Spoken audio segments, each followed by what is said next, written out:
Hello, everybody. Welcome to the writings of Saint Isaac the Syrian. This is homily number 3 of his, right? So in his ascetical homilies, this is number 3. So we're going to go through it together. We're going to put it in modern day English. All right, my friends, let's begin with his commentary. And this guy is he's so phenomenal. All right. So a soul that is not very anxious about accumulating wealth does not need great efforts to find itself within itself movements of wisdom towards God. Detachment from world naturally stirs flashes of insight by which it can lift itself to God and remain in holy ecstasy. Now, not exactly the same thing, but I'm thinking, you know how like there's now this movement for modernism, for less stuff, for things like that, where there's more peace that goes along with it. Well, what if this decluttering, what if we're not anxious about accumulating possessions, so that we can find Christ a little bit more easier, find God a little bit more easier? So as we begin to detach ourselves from worldly nature, it stirs up flashes of insight for God. So we begin to get illuminated more by God's presence in our lives. By the way, I'm going through this with you and I'm examining my own soul as we're doing this. So let's see. When waters from outside do not flow into the soul's spring, its own native water rises up. Wonderful intuitions that are always moving towards God. So when the junk from outside is not coming into your life, like it's there, but it's not coming into your life, you're better off in a sense, right? You are moving towards God, which is not always the case for most of us. All right. So he says, whenever a soul does not find, whenever the soul is not found in this state, it has either taken its standing point from foreign memories or the senses have disturbed it by contact with outward things. But when the senses are fenced in an unbroken solitude and distracting memories fade under its helpful influence, then you will see that the soul's deliberation are by nature, and what the soul itself is, and what the treasure stored within it. And so if we're not found in that state where we're moving constantly towards God, we're either taking a starting point from foreign memories, so things that are not necessarily ours. So maybe you're watching movies, you're watching whatever it is, you're listening to things, you're scrolling on Instagram, which is not necessarily a bad thing of its own, but to certain levels, right? Then we may be taking our starting point from foreign memories. And sometimes we're disrupted by other outwardly things. And so what essentially is going on is the outside of us is getting tainted. And so this causes anxiety, it causes depression, it causes all the things that we now see more than what we've seen before. And so if we want a solution for all this, then we must have to find that peace that comes only through God, by the way. And so when the senses are fenced in by unbroken solitude, you have to put in the effort to put that fence up. That's the truth. You want that fence, you want to create that enclosure so that you are not being disrupted. It's by the grace of God that you can, but he's not going to build it for you. You have to be an active member in building this as well, so that you can see that the memories that you had before, they're fading away. And so this is when you see what the soul's deliberations are by nature and what the soul itself is and what the treasure lies within it. You want to know the treasures, you got to step away from the things that are causing you anxiety. And what's causing you anxiety? Well, we got to detach ourselves so that we can move on to spiritual heights. And as we said in the previous episode with St. Isaac, this was homily number 2, detaching ourselves from the world is a very big meaning, but he breaks it down for us. So check out the previous episode for that one. All right, so these treasures are incorporeal, which means they're not in the body. So they're incorporeal institutions that arise from the soul without care or toils. Indeed, a person does not even know that such deliberations could arise in human nature. He does not know who taught him, or how he found what he cannot explain to his companions, or who guided him to what he did not learn from another. This is the soul's nature. Passions are additions that enter the soul because of certain causes. By nature, the soul is not passible, not subject to passions. So he's saying, well, the original plan is not to have these things, but then life gets in the way. And as life gets in the way and things become more tainted, well, what is actually going on? Well, what's going on is that passions are now entering in. And if you remember, again, this is the world. So we have to detach ourselves from these passions and we have to name them. And it's not the same for me as it is for the person next to me or the person that's, you know, 10 feet away from me or whoever it is, right? It's not, sorry. When we talk about detachment from the world, it's not the same world. This is why you find that some of the saints were rich and well-known and wealthy and had all powers. And some other saints were poor and some other saints renounced everything. Well, did they all not leave, quote unquote, the world? So in other words, what am I attached to in the vicinity that I have? Okay, so when you find a psychic or bodily passions mentioned here or there in the scriptures, they spoke of an account of these causes. But in itself, the soul has no passion by nature. Philosophers outside the faith do not believe this.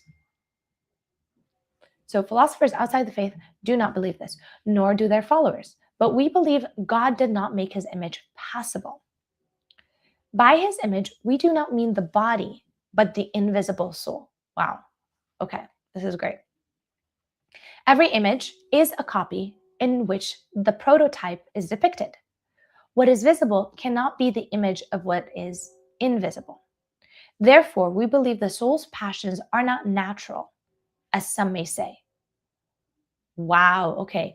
If passions, before I go through that one, this man just said, therefore, we believe the soul's passions are not natural, as some say, which by it, to me, it just sounds like he's debunking this whole idea of I was born this way, regardless of whatever the sin is, right? I was born like this, or this is just the way I am. Well, no, it's not. It's something that was learned. And a lot of times we see that in psychology as well, in therapy as well. But it's what happened outside that came into to disturb what is within. Okay. It's really cool because it debunks a lot of the things that we think. All right. So therefore, we believe that soul's passions are not natural, as some say. If anyone wishes to dispute this point, we will ask, what is natural to the soul? Being without passion or full of light? Or being driven by passion and darkness? If the soul's nature is clarity and receptivity to blessed light, then it will be found in the condition when it returns to its original state. But when it is moved by passions, the whole church acknowledges that it has departed from its nature. So the nature is actually to be with God or like God, right? In the image of God is a better thing. So full of light. So those passions should not exist. Consequently, passions are later additions to the soul's nature. It is entirely unfitting to consider passions as belonging to the soul itself, which means that we can give them up. If the soul is moved by them, it is plain that it is moved by something external to it and not what is its own. Wow. And if these passions are thought to be natural simply because the soul is moved by them through the body as a mediator, then hunger, thirst, and sleep would be natural to the soul, since it is affected and quieted by them together with the body. The same would have to be said of loss of limbs, fever, pain, illness, and the likes, by which the body is affected because it's joined to the soul. and the soul is affected because it's joined to the body, rejoicing with bodily pleasure and sharing distress with temporal torments. Some of the stuff is, I feel like it requires rereading on my end, but it's very interesting that these passions that we have that we think are just built in, they're not. And if they're not built in, then they can be removed. If they can be removed, then we can grow in holiness. And we can grow more in the image of Christ. Not to say that, and again, we have to be very careful with passion here and how St. Isaac defines it. When we talk about the world, it's not, so let's say you are passionate about art. That's not what he's saying. That's not what he's talking about, right? Passions like lust, right? That would be a passion that's moving in you, right? That is not of the soul. But the desire for marriage is a holy marriage, and that's a good thing. But lust is not, okay? Hopefully that's making sense. So, what is natural to a soul?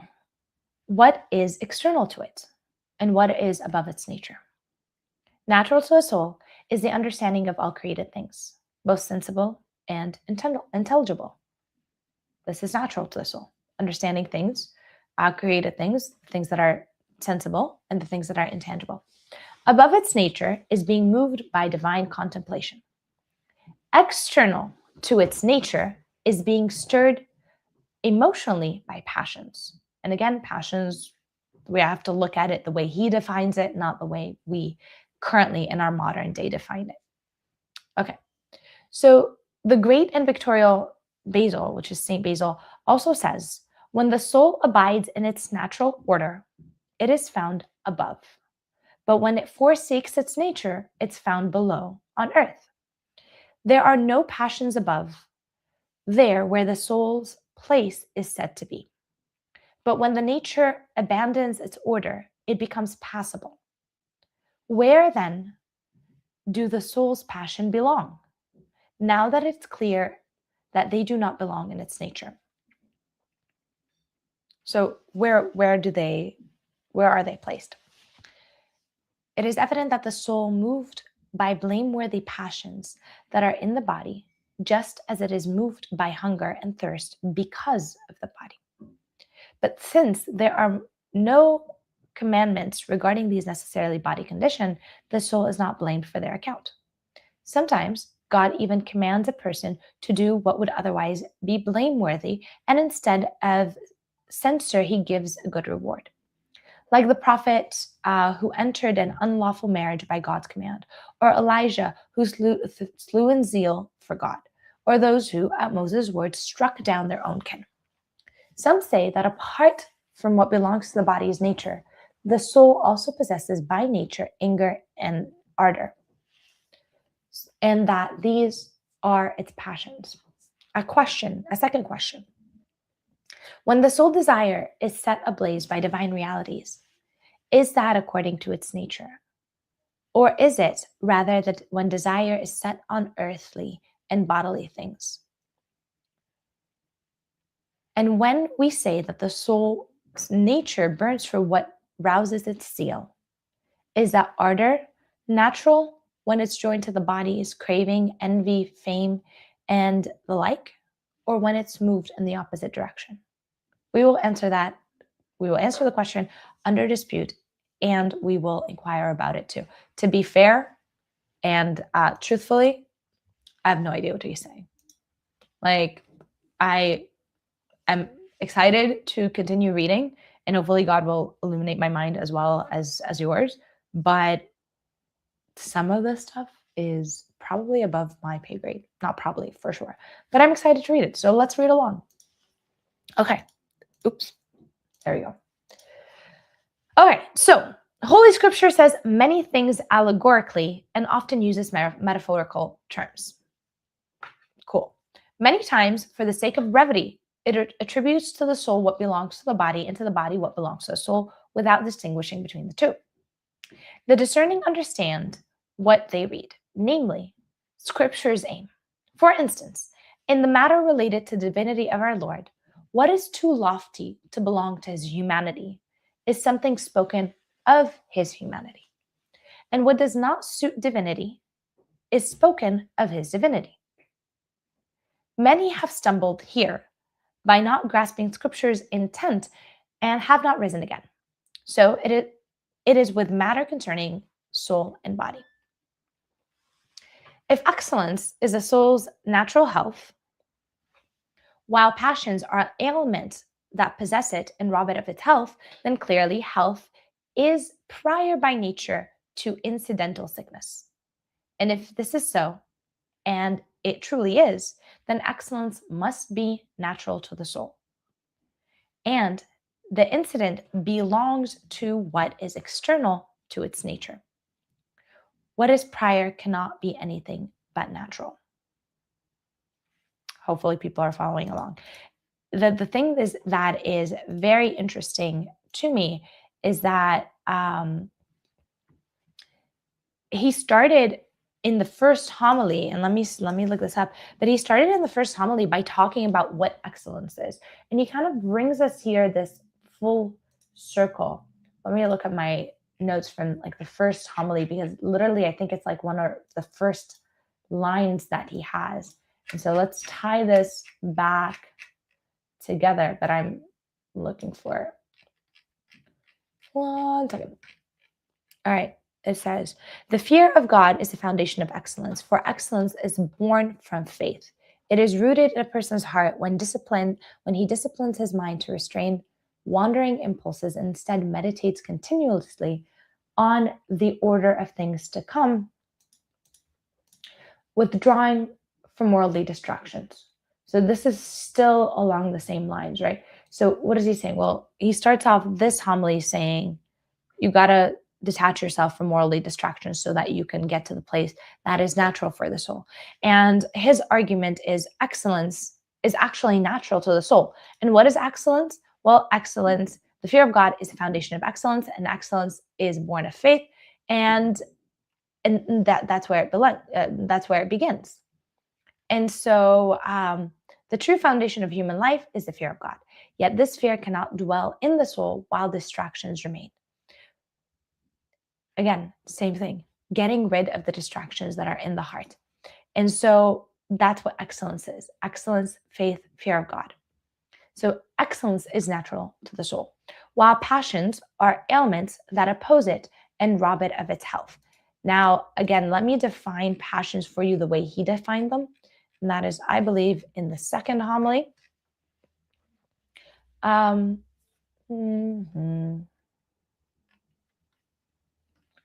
Let's see. I can't find it as quickly as I would like. Nope, could not find it.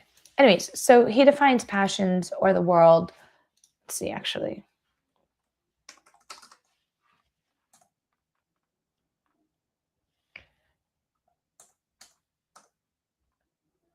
All right. Forgetting the world and all that is in it is cast out from the world. All right. I cannot find it. Okay, so let's continue on with his actual writings. If excellence is the soul's natural health, while passions are ailments that oppose it and rob it of health, then clearly health is prior by nature to incidental sickness. That incidental sickness is coming from incidents that happen outside the body. And it is so, and it truly is, then excellence must be natural to the soul. So faith must be natural to the soul in this case as well. And the incidental belong to what is external to its nature. So it's not your nature that is bringing in these problems, which is great news because it's coming from outside of you, which means you can detach from it. Okay. What is prior cannot be anything but natural. So then he poses a third question, and I believe he's going to argue that question. And that leads to, are body's passion natural or is it secondary?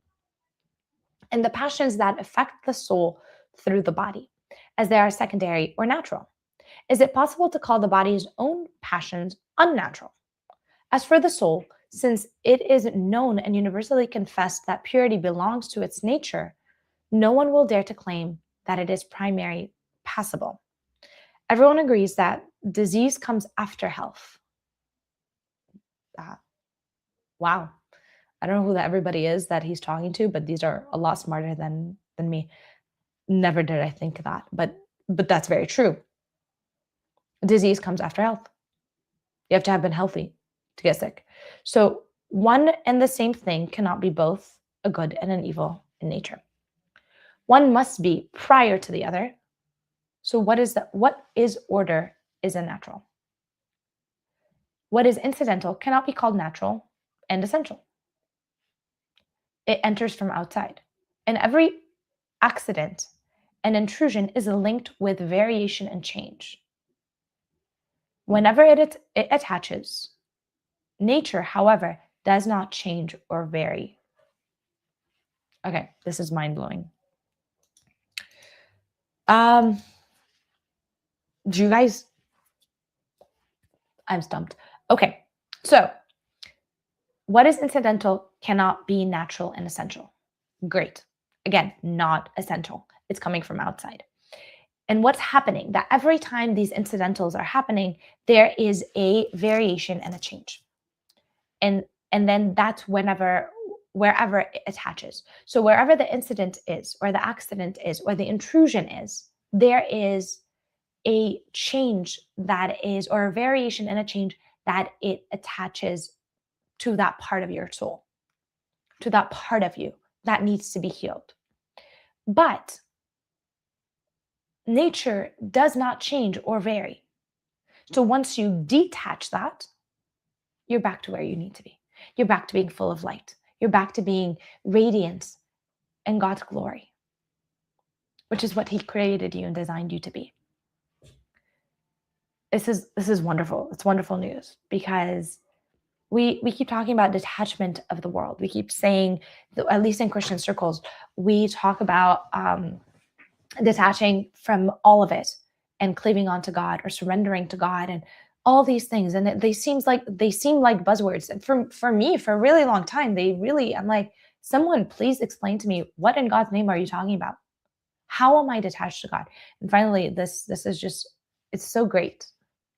It's so great to read, because there it is in practicality. He has defined what success is. He has defined what faith is. He is defining for us today what is natural and what is not natural to the soul, and how change is actually happening. And really read modern psychology. You'll find a lot of, now that they're discovering a lot of this stuff. So every accident and intrusion is linked to variation and change. And that's it.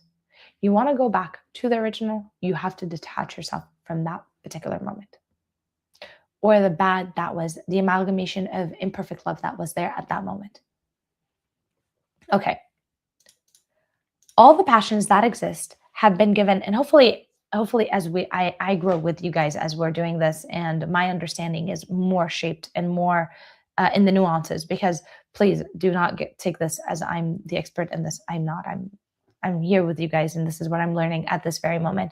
And 2 or 10 years from now, I may look back at this and think, what was I saying? Right? Maybe there's so much more depth that I'm missing.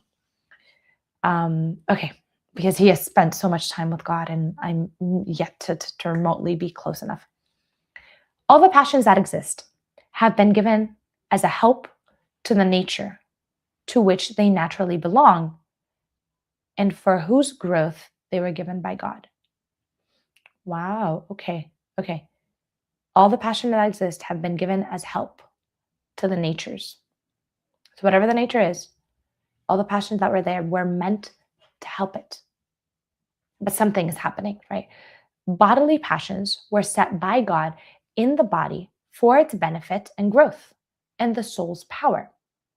What some call psychic passions, again, has nothing to do with psychics today. This is not the same thing. Not what we mean. Do not take it as that, by no means, okay? these were given to the soul's benefit and growth.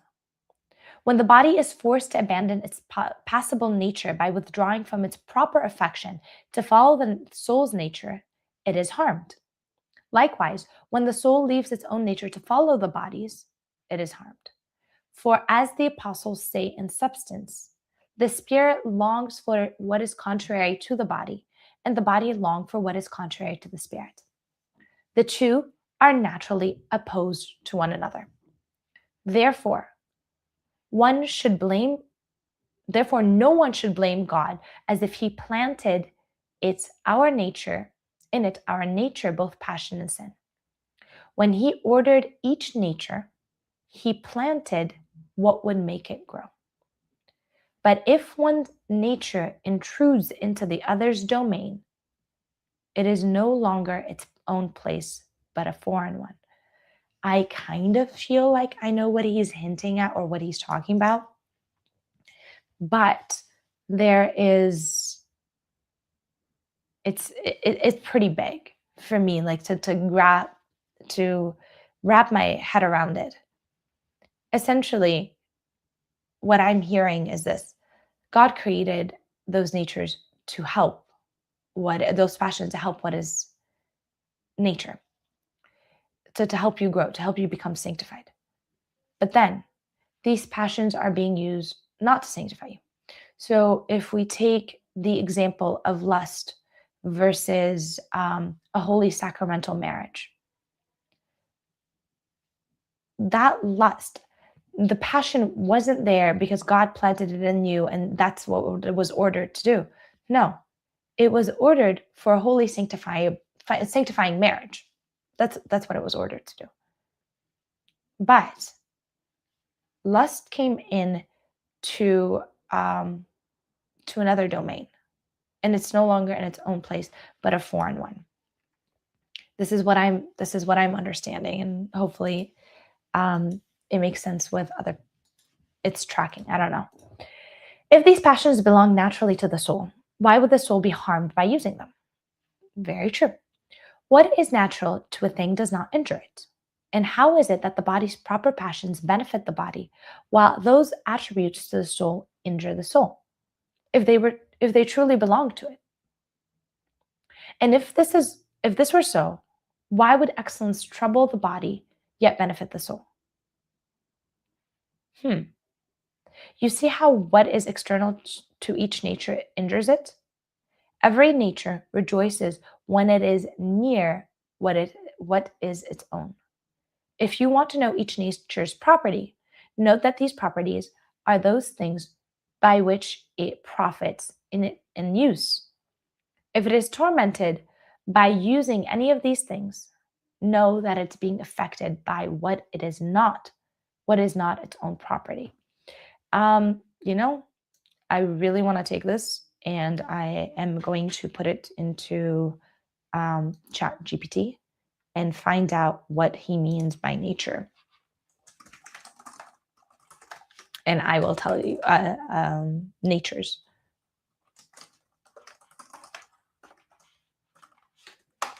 Like, what is the list? Hang in there with me.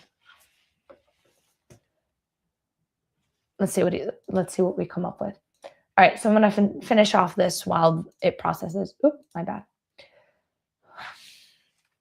Did I do something? All right, we conclude. This is St. Isaac's conclusion. If it is known that the affection proper to each nature are mutually opposed, then whatever gives profit and rests the body, when applied to the soul, must not reckon it as belonging to the soul. For what is natural to the soul is deadly to the body, except for those things that are joined to the soul in a secondary way. I really got to see what he's talking about. He lost me. All right, you guys want to see? Let's see. This is what it says. In that passage, St. Isaac is using natures in a classical patristic sense. That is, built-in constitution, power, and end for what thing is for, and of kind of being. He mainly is contrasting the body's nature with the soul's nature. What is nature to the thing does not injure it means not natural. If something truly belongs to a thing's nature, it sustains, complete, and perfects it. The body's proper nature, passions, are in its natural drive. So think hunger, thirst, sleep, the need for warmth, and sexual reproductive impulses. In due measures, these benefit the body, keep it alive, repair it, and fruitful. So they reveal what is natural to the body. The soul's proper good are intellect and moral spiritual. For St. Isaac, the soul's nature is oriented to knowing the truth, loving God and neighbor, freedom, humility, temperance, and mercy. In short, virtue. This is what's natural to the soul. These things benefit the soul and do not injure it. Vices attributed to the soul are not natural to it. So things like passion, envy, rancor, vainglory, lustful fixation are disturbance of that soul's power. They injure the soul, which shows that they are not of its nature. They are foreign accidents like diseases. So why does excellence, virtue, / ascetic practice trouble the body but benefit the soul? Fasting, vigils, almsgiving, restraint, they can be hard on the body. They curb its appetite, but they heal and strengthen the soul. That asymmetry is Isaac's diagnosis. What benefits the soul, virtue, is proper to the soul, while merely pleases the body, if indulged, can injure the soul, showing that it isn't the soul's proper good. Some patristic rule on discernment. Every nature rejoices when it is near what is its own. If you want to know each nature's property, note the things by which it profits in use.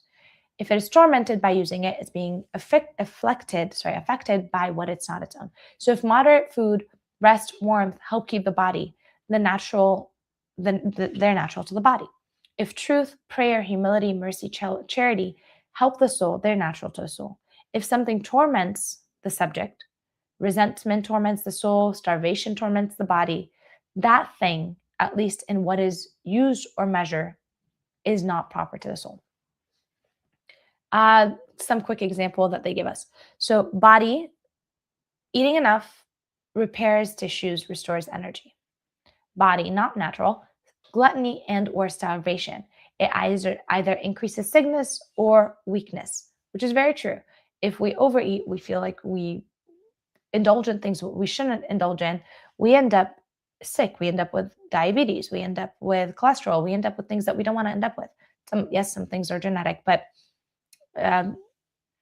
in moderation, things are better. If we're eating healthier, we're keeping the body healthy. We're keeping the body more sustainable. And so we're repairing the tissue, restoring energy, and so forth. And so for the soul, repentance, humility, and love, what do they bring? They bring peace, clarity, and freedom. The not natural are pride, envy, and spite. So what do they bring? They bring agitation, darkness, bondage. And this is kind of what he was hinting at in the second homily as well. All right. So this gives us a little bit more of that perspective.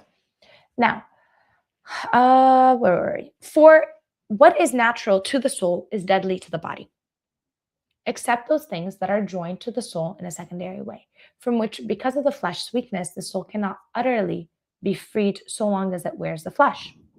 For it is nature is bound up by the flesh's hardship, because it is impulses and interwoven with bodily senses by insecurable wisdom. All right. Even though human being may, even to a high degree, equalize the impulses by sin or by excellence, at appointed time, each will exert itself and show its power. All right. A little bit tough to read, but we're going through. When bodily thoughts are somewhat lifted up, their impulses show themselves wholly in a spiritual sphere, swimming in the heavens of the heart among incomprehensible things. Yet, even then, the body cannot remain without some memory of what belongs to it. Just as when impulses move into the realm of sin, the soul's beautiful movement are not entirely silenced in the mind. What is purity of the mind? Not ignorance of evil things. For that would be brutishness. Nor do we call those pure in mind whom mere nature has placed in boyhood. For what that would deny that man belongs among created things, created responsible beings. Purity of the mind is being captivated by divine things, a state reached only after many virtues have been practiced. I like this concept of practiced virtue. It really does take a lot of work. It takes work from us to be able to do any of this.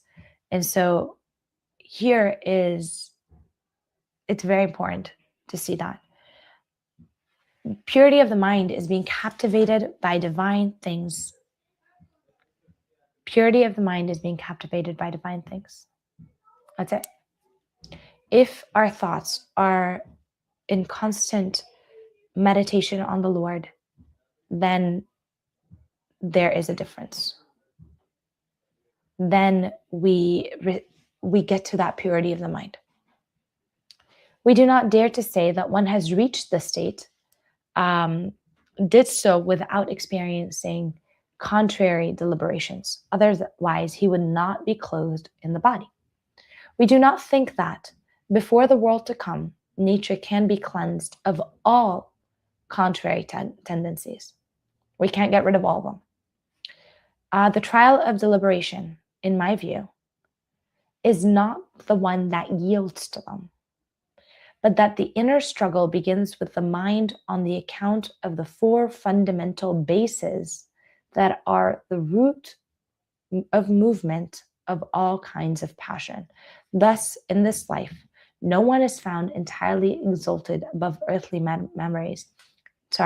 Not even the masters of combat, nor those reputed perfect like Paul. All right, hold on a second. We're gonna run to chat for a minute. I get it, but I feel like there's more. All right, let's see what he got to say.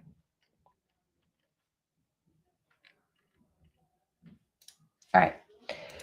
So before the world to come, human nature is never completely purified in contrary movement. So he is saying, as long as we live in this life, we cannot expect our nature, body and soul, to be completely free from inner tension, impulses, contrary thoughts, or momentary disturbance. Total purification only happens in the world to come, after resurrection and final healing. This means that even the holiest people experience moments of pull, inclination, or thoughts that arise against virtue. These inner stirrings are not sins unless we consent to them. He is rejecting the idea that human being in this life can reach the state of no temptation, impulses, or contrary thoughts. One very important thing is that even the greatest saints fell. Read through the Bible, right? King David fell in so many different ways.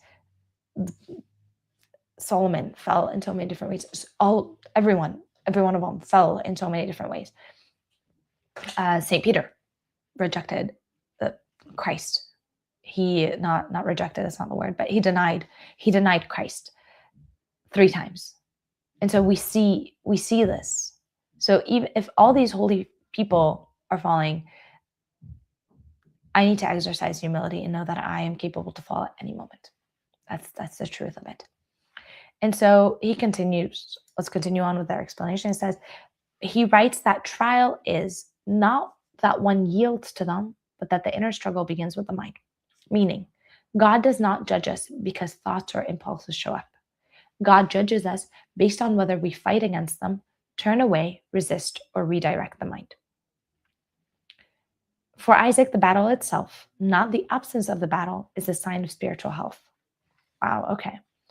If the thought arises but you fight, you are strong. If the thought arises and you do not fight, then you fall. But having the thought themselves is not sin. It's part of human nature. All right, so the 4 fundamental bases are the root of impulses. This is kind of what I was looking at, like what are these four, which is what I wanted to see. desire, anger, irascibility, mind, reasoning, memory, and imagination. These are the roots out of which all passions arise. It's very, I feel like, sorry if anyone taking note. If I'm taking note, this would be the place where I stop and write because I want to dig more into this. What are these? How are they, how are passions arising from this? All right. So he is saying, as long as we have these natural faculties, impulses, and temptation can spring from them. Therefore, no one's completely beyond the struggle while still in this life. Even St. Paul included this. Isaac explicitly says, right? In this life, no one's found entirely exalted above earthly memories. Thoughts about the world, memories, desires, emotions, images, these still arise beyond in advanced saints. The goal is not, we cannot eradicate it, but we can move through it. They exist. There are temptations, there are passions, there are desires, there are memories of things that you have done in your past. Great news. This is great because even the saints could not eradicate these things. Being tempted is not proof of weakness. Awareness of inner movement is part of purification, not a sign of failure. Praise be to God. Really, praise be to God. You are not spiritually immature because you still experience contrary impulses.